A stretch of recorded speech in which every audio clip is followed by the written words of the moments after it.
As a fresh graduate या फिर as a working professional हम एक बार ये ज़रूर सोचते हैं कि चलो एमबीए करते हैं, 2 साल में package double. But is that the reality today? क्या एमबीए सच में प्रॉफिटेबल है? And on the other hand हम सब ने इंडिया में आईटी बूम देखा है, आईटी कंपनीज की ग्रोथ देखी है, और आज इंजीनियरिंग के अलावा भी जो कॉमर्स या आर्ट्स के स्टूडेंट्स हैं वो भी आईटी कोर्सेस या डिप्लोमा करके आईटी कंपनीज के साथ आज काम कर रहे हैं। तो क्या आप ये ऑप्शन कंसिडर कर सकते हो? इन दोनों में सबसे ज्यादा प्रॉफिटेबल या रिवॉर्डिंग करियर कौन सा होता है? आज के वीडियो में हम इन चीजों के बारे में बात करते हैं, और इस वीडियो के एंड में मैं आपको एक ऐसा डिफरेंशिएशन बताने वाला हूं जिसके वजह से आप इसे मेक और ब्रेक कंसिडर कर सकते हैं।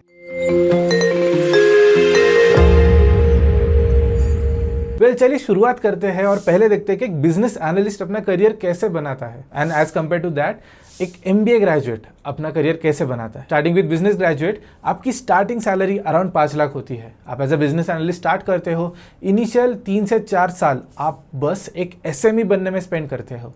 एसएमई का मतलब होता है सब्जेक्ट मैटर एक्सपर्ट। यहाँ पर आप प्रोडक्ट लेवल नॉलेज और सर्विस लेवल नॉलेज समझ लेते हो कि जो भी हम प्रोडक्ट्स या सॉफ्टवेयर बना के हमारे क्लाइंट को सर्व कर रहे हैं, डिलीवर कर रहे हैं, वो कौन सा प्रॉब्लम सॉल्व कर रही है, क्या वो सॉल्यूशन सेटिस्फैक्ट्री है, क्या हम उसमें कुछ ज्यादा इनोवेट कर सकते हैं। इसका ट्रेनिंग पहले 3 से 4 साल में कंप्लीट हो जाता है। एज कम्पेयर टू दैट अगर हम एमबीए की बात करें तो ये एक जनरल कोर्स होता है। 2 साल आपको प्लेसमेंट ट्रेनिंग दी जाती है और उसके साथ अलग अलग सब्जेक्ट्स के बारे में, जैसे कि sales, marketing, finance, supply chain, operations, इसके बारे में आपको एक इंट्रोडक्टरी नॉलेज दिया जाता है। कुछ केस स्टडीज दी जाती है जिसके बेसिस पे आपका बिजनेस एक्यूमेंट डेवलप करने में फोकस किया जाता है। अगर हम इनिशियल 2 साल की बात करें तो ऐसे समझ लीजिए कि बिजनेस एनालिस्ट एक ऑन जॉब ट्रेनिंग होता है जहां पर आप बिजनेस एक्यूमेंट बढ़ाते हो, और एमबीए एक थियोरेटिकल क्लासरूम सिमुलेशन होता है जहां पर आप अपनी बिजनेस एक्यूमेंट बढ़ाने की कोशिश करते हो। मैंने यहाँ पे कोशिश ये वर्ड यूज किया क्योंकि नॉट नेसेसरी एमबीए के बाद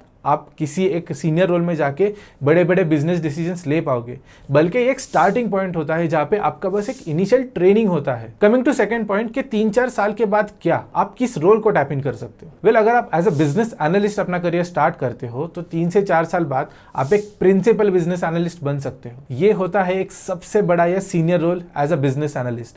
यहाँ पर आप मिड लेवल मैनेजमेंट का पार्ट होते हो, एंड ओवरऑल आपको यह फास्ट ट्रैक ग्रोथ अचीव करने के लिए आपको 3 क्रिटिकल स्किल्स की जरूरत होती है। First one is problem solving skill, कि जब भी कोई क्लाइंट आपके पास एक प्रॉब्लम लेके आएगा आप उसका सॉल्यूशन डिजाइन करके कैसे डिलीवर कर पाओगे। Second one is communication skill, कि जब भी क्लाइंट आपके पास आएगा क्या आप उनका प्रॉब्लम समझ पा रहे हो, जो भी सॉल्यूशन बना है क्या आप वो कन्वे कर पा रहे हो। आपका प्रोडक्ट डेमो आपके लिए एक मेक और ब्रेक अपॉर्चुनिटी होती है, तो क्या आप इस कमिटमेंट में खरे उतर पाते हो। एंड तीसरा मेजर रिक्वायरमेंट होता है अलग अलग टूल्स सीखना। जैसे एक बिजनेस एनालिस्ट के लिए सबसे इंपॉर्टेंट टूल्स होते हैं Microsoft Excel, Tableau, QlikView, SAP, Oracle और कई सारे एनालिटिकल टूल्स जो अलग अलग कंपनीज यूज करते हैं। Well, if all this sounds exciting और आपको एक बिजनेस एनालिस्ट बनना है, then there is a course that I would recommend. मेरी एक टीम है एट स्किल आर्बिट्राज जिन्होंने कोर्स बनाया है on diploma in financial and data analytics. ये एक 6 मंथ डिप्लोमा है। आपको हर हफ्ते बस 8 से 10 घंटे कंट्रीब्यूट करने हैं। कोर्स कंप्लीशन के बाद आपको एक सर्टिफिकेट दिया जाएगा, और बस यही नहीं, इसके साथ हमारे मेंटर्स आपको सीवी क्रिएशन में हेल्प करेंगे और आपको प्लेसमेंट असिस्टेंस भी देंगे। इस कोर्स की लिंक मैंने डिस्क्रिप्शन में मेंशन कर दी है, do check it out. Now coming back to business analyst versus MBA. जैसे कि हमने स्किल सेट देखे बिजनेस एनालिस्ट के जो क्रिटिकल होते हैं, तो एमबीए ग्रेजुएट को कौन सी स्किल्स डेवलप करने होते हैं? वेल, सबसे बड़ा स्किल होता है प्लेसमेंट ट्रेनिंग, क्योंकि 2 सालों बाद आपको एमबीए में जो इन्वेस्टमेंट की है उसका रिटर्न्स लेने के लिए प्लेसमेंट क्रैक करना पड़ेगा, बड़े एमएनसी के साथ एक रोल क्रैक करना पड़ेगा। तो इसके लिए over 2 years along with different domain knowledge आपको प्लेसमेंट का ट्रेनिंग दिया जाता है। जब आप प्लेसमेंट थ्रू ज्वाइन होते हैं किसी कंपनी में, आप एज अ एनालिस्ट, एसोसिएट या एज अ कंसल्टेंट ज्वाइन होते हो यूजुअली, और इस रोल में आप 2 से 3 साल स्पेंड करने के बाद रिपोर्टिंग क्या होता है, रिसर्च क्या होता है, प्रेजेंटेशंस कैसे किए जाते हैं, स्ट्रैटेजाइजिंग कैसे किया जाता है, इसका ट्रेनिंग कंप्लीट करते हो। लेकिन 3 से 4 साल के बाद क्या?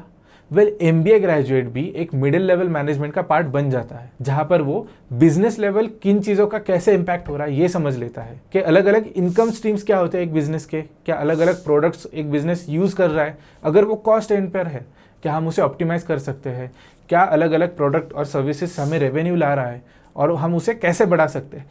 इस पे एक एमबीए ग्रेजुएट का फोकस होता है, और इन दोनों रोल्स का पीक पॉइंट ऑफ सक्सेस होता है सीनियर लेवल मैनेजमेंट। जहाँ पर एक business analyst as a product manager, as a project manager या even as a C suite employ बन सकता है। एंड ऑन कॉन्ट्ररी एक MBA as a senior manager या फिर एज अ डायरेक्टर एक कंपनी को या डिपार्टमेंट को लीड करता है और उसके बाद एक सी स्वीट एम्प्लॉय भी बन सकता है। वेल, इन दोनों को कंपैरिजन तो देख लिया और दोनों भी 10 to 15 ईयर्स में पीक पॉइंट में सीनियर मैनेजमेंट में ही जाते हैं। तो हम इसमें डिसाइड कैसे करें कि कौन सा रोल स्टार्ट करना चाहिए? वेल, नंबर 1, आपका पैशन क्या है? क्या आपको डेटा के साथ खेलना पसंद है, डेटा को एनालाइज करना पसंद है, इंटरप्रेट करके सॉल्यूशंस बनाना पसंद है? अगर आप इस कैटेगरी में आते हो तो business analyst is a better fit for you.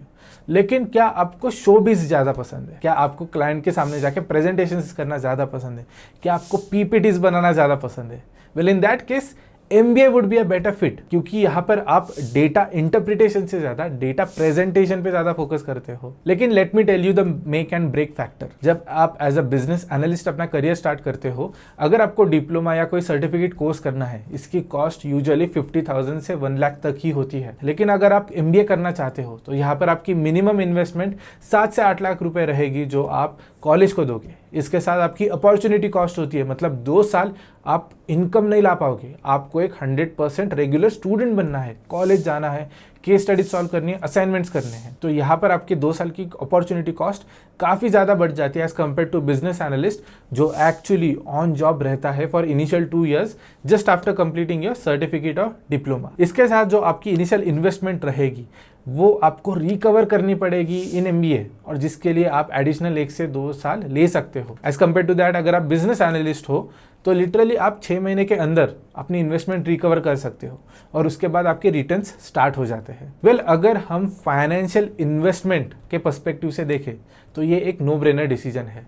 MBA के लिए आपको काफ़ी ज़्यादा इन्वेस्टमेंट देनी पड़ती है, उसके बाद रिटर्न्स आएंगे तो वो इन्वेस्टमेंट रिकवर होगी और उसके बाद आप रिटर्न्स ले पाओगे। एज कम्पेयर टू दिस, अगर आप एक बिजनेस एनालिस्ट हो, आपका जो फंडामेंटल होगा वो ऑन जॉब डेवलप होगा in terms of business acumen. आपके जो रिटर्न्स होंगे वो इमीडिएटली स्टार्ट हो जाएंगे एंड इन लॉन्ग टर्म जो आपकी ओवरऑल प्रॉफिटेबिलिटी होगी इन योर करियर प्रोस्पेक्ट, वो बिजनेस एनालिस्ट में ज़्यादा होगी।